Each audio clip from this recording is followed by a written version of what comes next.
रही है माँ बलिदान,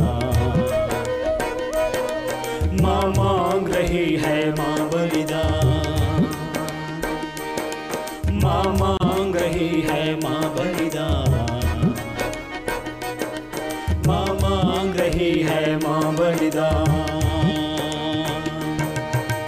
जागो जागो सोने वालों, जागो जागो सोने वालों, धन्यश गौरव खोने वालों, जागो जागो सोने वालों, धन्यश गौरव खोने वालों, साहस को कर रोने वालों, करो प्राप्त यश गौरव गान। माँ मांग रही है माँ बलिदान, माँ मांग रही है माँ बलिदान।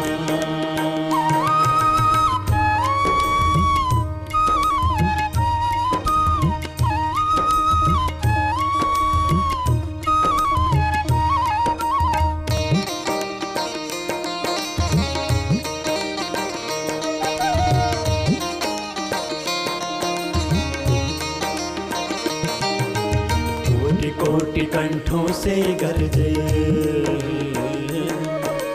कोटि कोटि कंठों से गरजे, शौर्य शिवाजी जैसे डंके, कोटि कोटि कंठों से गरजे, शौर्य शिवाजी जैसे दमके।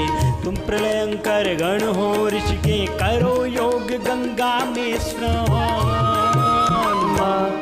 माँ मांग रही है माँ बलिदान,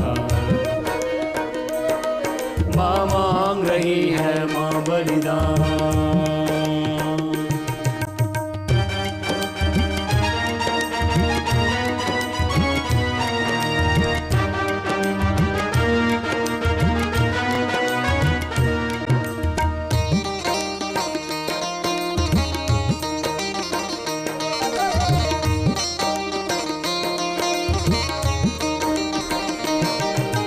हर परदेशी चीज को त्यागो,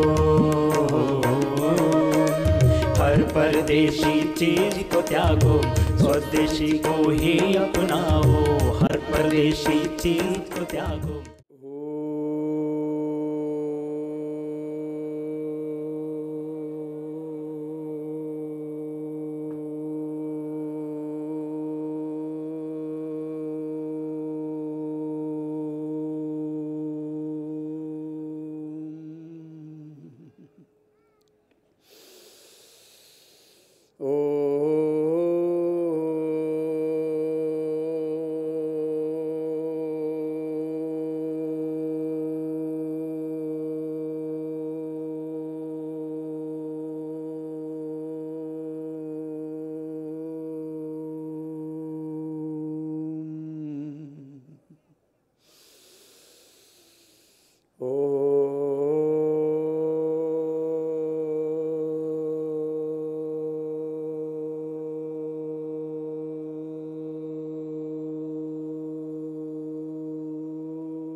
स्वः तत्सवितुर्वरेण्यं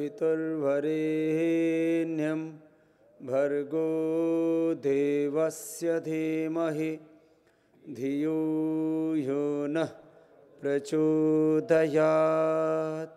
ओम शांति शांति शांति। संध्या का समय हो चुका है। जब दिन का रात्रि से और रात्रि का दिन से मिलन होता है उस काल को संध्या कहते हैं। तो हमारी आत्मा का भी उस परमात्मा से मिलन हो। यद्यपि परमात्मा तो हम सबको सदा प्राप्त है, परमात्मा को पाने के लिए कोई स्थान की दूरी नहीं है, ज्ञान की दूरी है। अज्ञान मिट जाता है तो अपने हृदय में हम उस भगवान के दर्शन पाते हैं जिसकी अनंत महिमा है, जो असीम है, जो अजर है, अमर है, नित्य है, अविनाशी है। पिछले दिनों भगवान को लेकर के की बड़ी बहस चली टीवी चैनलों के ऊपर, अखबारों में, पूरे देश के कुछ बुद्धिजीवियों में। लेकिन दुर्भाग्य है कि उस बहस को हम निष्कर्ष तक नहीं पहुंचा सके। हम उस बहस में इसलिए नहीं कूदे कि बहुत ओछे लोग थे जो बहस कर रहे थे। हमने कहा इनके बीच में बैठ कर के बात करेंगे तो और गाली गलौच ही सुनने को मिलेगा, भगवान के संदर्भ में तो हम किसी निष्कर्ष पर पहुंचेंगे नहीं। जिस तरह से चर्चा चली कि भगवान कौन है और केंद्र रखा गया कि साईं भगवान है या नहीं, तो मैं तो उस दौरान रांची में था, ये 1 साल से बखेड़ा चल रहा था, तो मैंने तो इतना सा कहा, जो अमर है, अजर है, अमर है, नित्य है, अविनाशी है, जो ना कभी जन्म लेता है ना कभी मरता है, जो सर्वशक्तिमान है, जो सर्वव्यापक है, जो सर्वज्ञ है, जो सृष्टि को पैदा कर सकता है, सृष्टि का जो संचालन करता है, जो सृष्टि को पैदा करता है, सृष्टि का संचालन करता है और इस सृष्टि का संहार करने का भी सामर्थ्य रखता है, वो भगवान है। भाई ये गुण जिसमें हो उसको भगवान मान लेना, बाकी कोई भगवान है। तो भगवान कैसा है? अथर्ववेद में कहा, यस्य भूमि प्रमांतरिक्षमुतोदरम दिवम यशक्रे मूर्धानम तस्मै ज्येष्ठाय ब्रह्मणे नमः।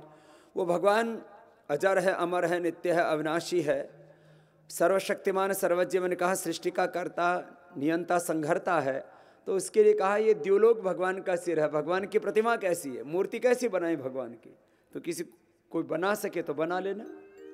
हमने तो पतंजलि योगपीठ में अभी तक कोई मूर्ति बनाई नहीं है, इसलिए कि अभी तक बनाने का सामर्थ्य ही नहीं आया। अथर्ववेद में भगवान की मूर्ति बनाने के लिए भगवान की प्रतिमा कही कि ये द्युलोक भगवान का सिर है, अंतरिक्ष लोक भगवान का उदर है, ये पृथ्वीलोक भगवान के पैर हैं। इतनी महिमा है उस भगवान की। अब भाई ये द्युलोक, अंतरिक्ष लोक और धरती भाई हमसे बनानी आती नहीं, इसलिए भगवान की हमने मूर्ति बनाई ही नहीं। अब ये जो बना दे भाई वो तो भगवान ही बना सकता है। तो भगवान ने तो सारी सृष्टि बनाई और उसके अंदर वो खुद ही समाया हुआ है, तो फिर हम क्या बनाएं? जिसने अपनी मूर्त खुद बनाई और खुद उसके भीतर छुपा हुआ है, ये मूर्त भी है, ये सारी सृष्टि भगवान का मूर्त रूप है। ईशावास्यमिदं सर्वम यत् किंच जगत्याम जगत्, ये मूर्त रूप है सारी सृष्टि भगवान का, इसके भीतर वो अमूर्त है। ये दृश्य रूप है सारा अस्तित्व, इसके पीछे वो अदृश्य है। ये व्यक्त है, वो अव्यक्त है। ये प्रत्यक्ष है, वो उसके भीतर परोक्ष है। वो सगुण साकार और इसके पीछे निर्गुण निराकार, वही परमात्मा तो है। तो एक छोटा सा भजन है, गाइए। कौन कहे तेरी महिमा, कौन कहे तेरी माया, कौन कहे तेरी महिमा, कौन कहे तेरी माया। सब गाएंगे। किसी ने है परमेश्वर तेरा, किसी ने है परमेश्वर तेरा, अंत कहीं ना पाया। कौन कहे तेरी महिमा, कौन कहे तेरी माया, कौन कहे तेरी महिमा, कौन कहे तेरी माया। अजर अमर अविनाशी, कण कण में व्यापक है।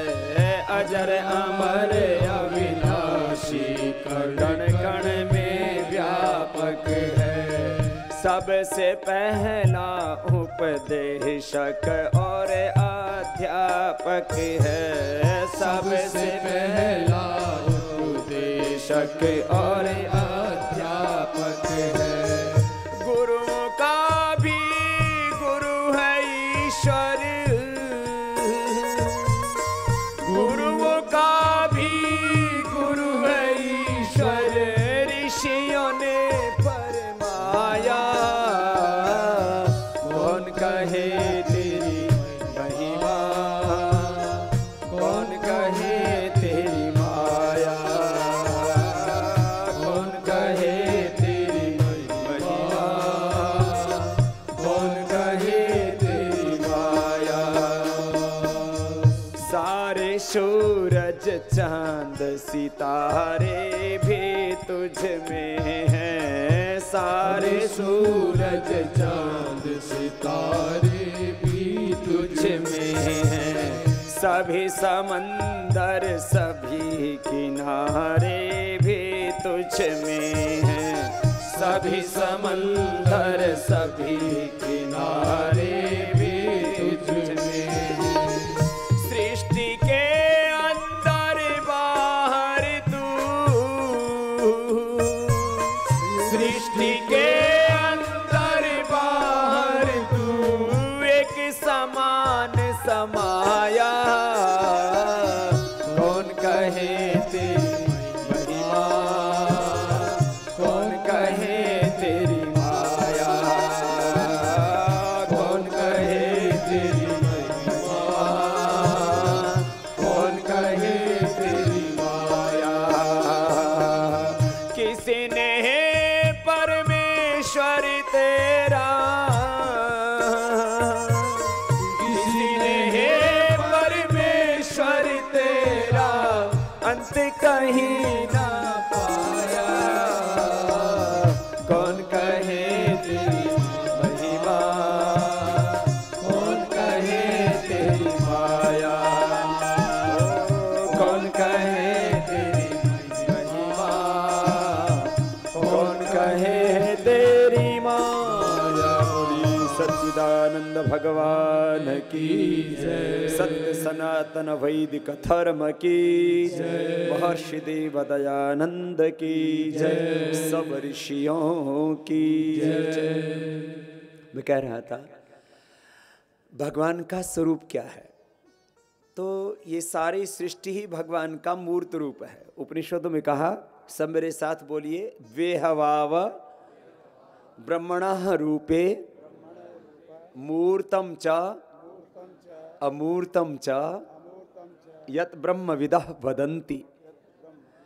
जिन्होंने भगवान को जाना, अनुभव किया, उन सब ने कहा परमात्मा के दो रूप हैं। एक तो भगवान का मूर्त रूप है, क्या रूप है बोलिए, और दूसरा अमूर्त रूप है। दूसरा कौन सा है? महर्षि दयानंद सरस्वती कहते हैं ये सारी सृष्टि भगवान का प्रत्यक्ष है। ये सारी सृष्टि क्या है? भगवान का प्रत्यक्ष है। भाई शरीर की एक एक कोशिका, ये दिमाग, ये आंखें, ये कान, ये नाक, ये दांत, शरीर की एक एक कोशिका, इनसे बनने वाले विभिन्न उत्तक, उनसे बनने वाले शरीर के अवयव, कितना रहस्यपूर्ण रोमांचक है हमारा ये अस्तित्व, हमारा व्यक्तित्व। एक एक सेल, उस सेल के भी एक सेल ऐसे होता है जैसे एक बीज में वृक्ष होता है। जैसे बड़ का बीज होता है ना, उसमें इतना बड़ा पेड़ होता है। वो बड़ का पेड़ मैंने 2-2, 3-3, 5-5 एकड़ में तो मैंने भी फैला हुआ देखा है। एक बड़ के बीज में इतना बड़ा पेड़ है। हमारे एक कोशिका में हमारा पूरा शरीर समाया होता है। 1 सेल इक्वल टू 1 बॉडी। ये तो साइंटिफिकली प्रूव हो चुका है। अभी तो पहले तो क्लोन से आदमी को पैदा किया था, फिर अब स्टेम सेल से आदमी को पैदा कर दिया है वैज्ञानिकों ने बाहर प्रयोगशालाओं में। माँ की कोख में भी हम कैसे पैदा होते हैं? पिता का एक स्पर्म, माँ का एक ओवम, एक स्त्री बीज, एक पुरुष बीज, एक शुक्र, एक रज, माँ की कोख में पलते हैं। जो स्पर्म होता है वो ओवम में चला जाता है, एक सेल हो जाता है। एक हुए बिना तो निर्माण होता ही नहीं है, इसलिए एक और नेक होके तो जिंदगी को जीना ही है। एक कोशिका से फिर 2, 2 से 4, 4 से 8, 8 से 16, 16 से 32 कोशिकाएं बनती हैं। थोड़ा भी साइंस जानते हैं, उनको पता है। फिर उनसे 3 लेयर बनते हैं, एंडोडर्म, मेसोडर्म, एक्टोडर्म। उससे पूरा सिस्टम स्टैब्लिश्ड होता है। एक एक सेल, उस सेल के ऊपर रिसेप्टर, उस सेल का एक न्यूक्लियस, उस सेल के अंदर माइटोकॉन्ड्रिया में किस तरह से एनर्जी जनरेट होती है, उस एक एक सेल के कितने जीन्स हैं, कितने क्रोमोजोम्स हैं, उसका एक डीएनए। एक सेल अपने आप में इतनी बड़ी रचना है। आज तक मनुष्य ने चाहे कितना ही कुछ बना दिया हो, उपग्रह बना दिया हो, सैटेलाइट बना दिया हो, परमाणु बम बना दिया हो, लेकिन दुनिया का कोई डॉक्टर, साइंटिस्ट एक मनुष्य का सेल नहीं बना सका अभी तक। एक सेल नहीं बना सका। माने जिसने मनुष्य की एक एक कोशिका की रचना की, कितनी रहस्यपूर्ण, रोमांचक, वैज्ञानिक वो रचना है। और इस सारी सृष्टि की जिस परमात्मा ने रचना की, हम उसको कहते हैं कि परमात्मा दिखता नहीं। अरे आंखें खोल तो सही, कबीर साहब बड़ा सुंदर कहते हैं, पानी में मीन पियासी रे मोहे, सुनी सुनी आवत हासी, आत्मज्ञान बिना नर भटके, कोई मथुरा कोई काशी, जैसे मृगाना भी कस्तूरी, बन बन फिरत उदासी रे मोहे, सुनी सुनी आवत हासी। और जाको ध्यान धरे विधि हरि हरि मुनि जन सहस 88, सो तेरे घट माही विराजे, परम पुरुष अविनाशी रे मोहे, सुनी सुनी आवत हासी, है हाजिर के ही दूर बतावे, दूर की बात निराशी, कहे कबीर सुनो भाई साधो, गुरु बिन भरम न जासी रे मोहे, सुनी सुनी आवत हासी। अब भगवान हमारे भीतर, हम बाहर ढूंढ रहे हैं। अब ये भटकाव कैसे शुरू हुआ? लोगों ने दुकानदारी शुरू कर दी कि हम भगवान से हम ही मिलाएंगे। भगवान तो सदा मिले हुए हैं। ईश्वर परमात्मा सब मनुष्यों को सदा सर्वत्र सब जगह प्राप्त है, लेकिन सदोष अंतःकरण में उसकी अनुभूति नहीं होती है, महर्षि दयानंद सरस्वती कहते हैं। और यही सत्य है, भगवान तो हमें सदा प्राप्त है। तो भाई पहले तो मुझसे भी जब मैं नया नया साधु बना तो लोग पूछते थे, पहले मेरा नाम आचार्य रामदेव था, फिर स्वामी रामदेव हो गया। बोले स्वामी जी आपको भगवान मिल गए? तो हम शुरू में तो कुछ देखो बोलते नहीं थे, क्योंकि हमें मिले ही नहीं थे। फिर अब पूछने लगे, बोले बाबा जी अब तो इतने बड़े आप योगी हो गए, भगवान मिल गए? हाँ भाई मिल तो गए। बोले हमें भी मिला दो। मैंने कहा अभी मिला देते। बोले कैसे मिलाओगे? मैंने कहा देख लो भाई, जिन आंखों से हम देखते हो उन आंखों से तुम भी देख लो। देखो गीता का एक बड़ा सुंदर सा श्लोक है, मेरे साथ मिलके बोलिए, यो माम पश्यति सर्वत्र। बच्चे भी बोलेंगे और बड़े भी बोलेंगे। बड़ा गहरा दर्शन है और बड़ा सहज है ये दर्शन भगवान का। तो यो माम पश्यति सर्वत्र सर्वं च मयि पश्यति तस्याहं न प्रणश्यामि सच में न प्रणश्यति। गीता में योगेश्वर श्री कृष्ण जी महाराज जो बहुत बड़े योगी थे, वो खुद कहते हैं कि यो माम पश्यति सर्वत्र, जो सबको मुझ में देखता है और मुझ में सबको देखता है, मैं उसके लिए एक क्षण के लिए भी ओझल नहीं होता। तो भाई देखो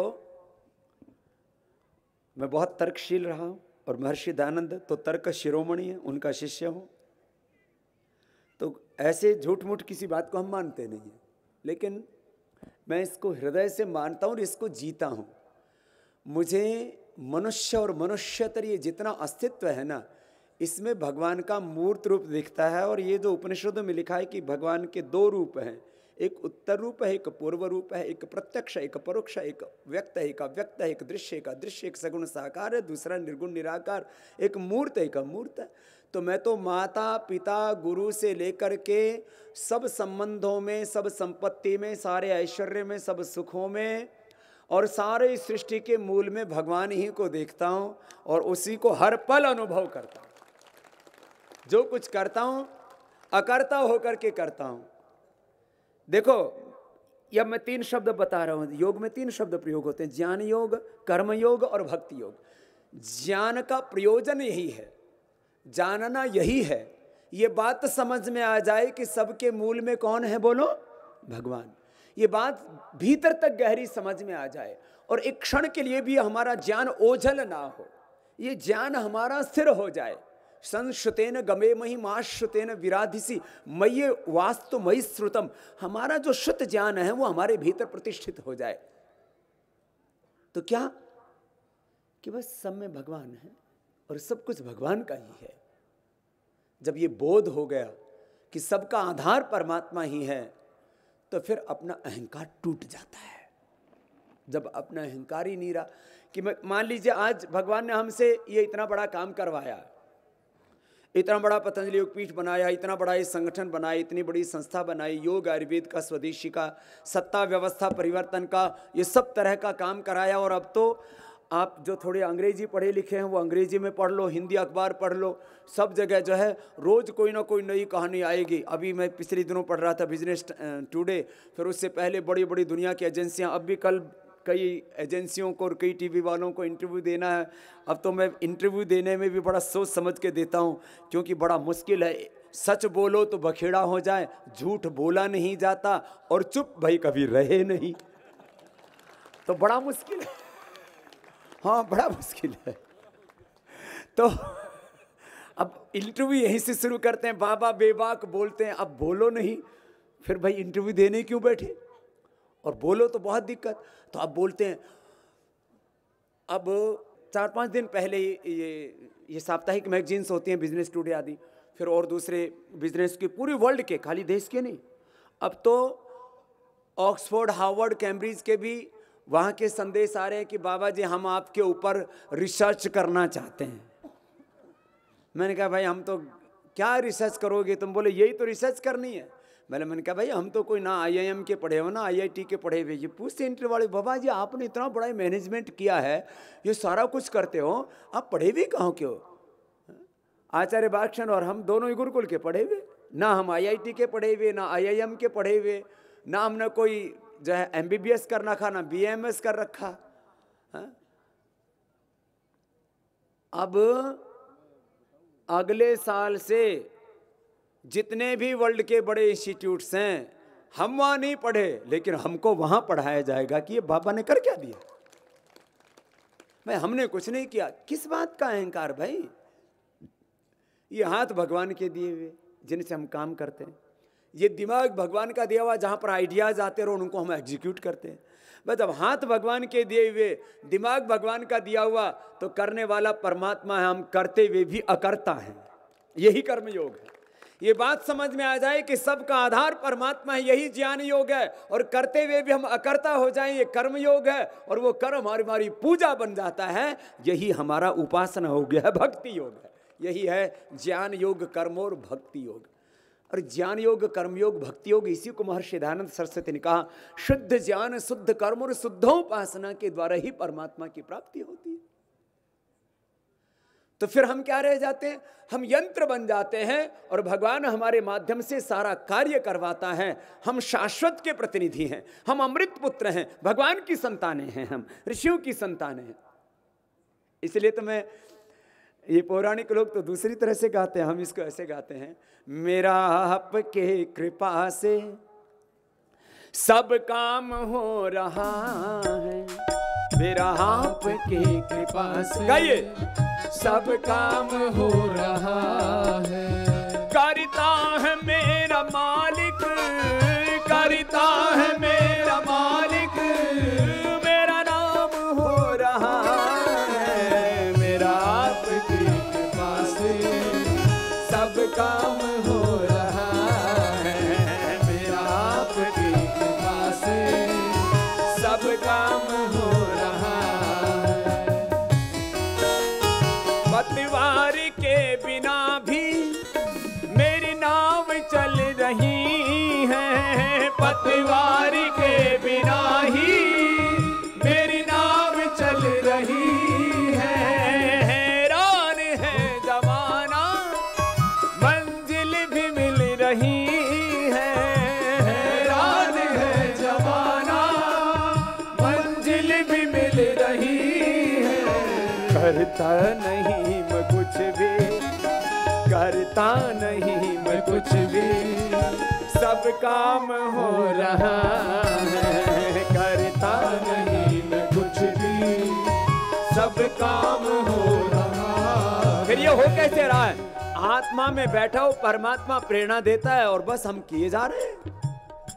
यही तो महर्षि दयानंद कहते हैं कि भगवान के भक्त होने का मतलब क्या है, भगवान की उपासना का मतलब क्या है। फिर आत्मा में उस परमात्मा के संदेश उतरते हैं और बस उनको हम जीते जाते हैं और जीवन में सफलता, सुख, समृद्धि, सारा ऐश्वर्य मिलता है। क्या? तूने कदम कदम पर मुझको दिया सहारा, तूने कदम कदम पर मुझको दिया सहारा, मेरी जिंदगी बदल दी, तूने कर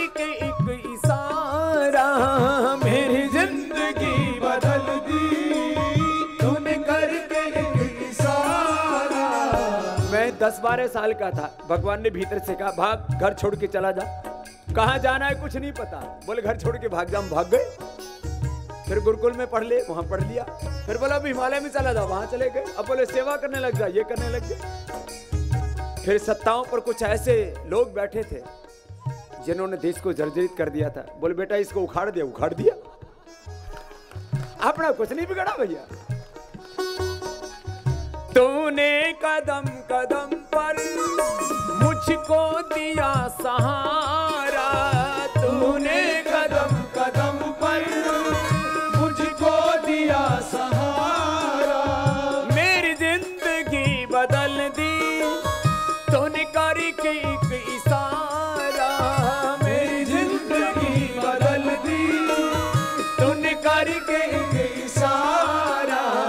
एहसान पर ये तेरा, एहसान पर ये तेरा एहसान हो रहा है, एहसान पर ये तेरा एहसान हो रहा है। करता है मेरा मालिक, करता है मेरा मालिक, मेरा नाम हो रहा है। मेरा आपकी कृपा से सब काम हो रहा है, मेरा आपकी कृपा से सब काम हो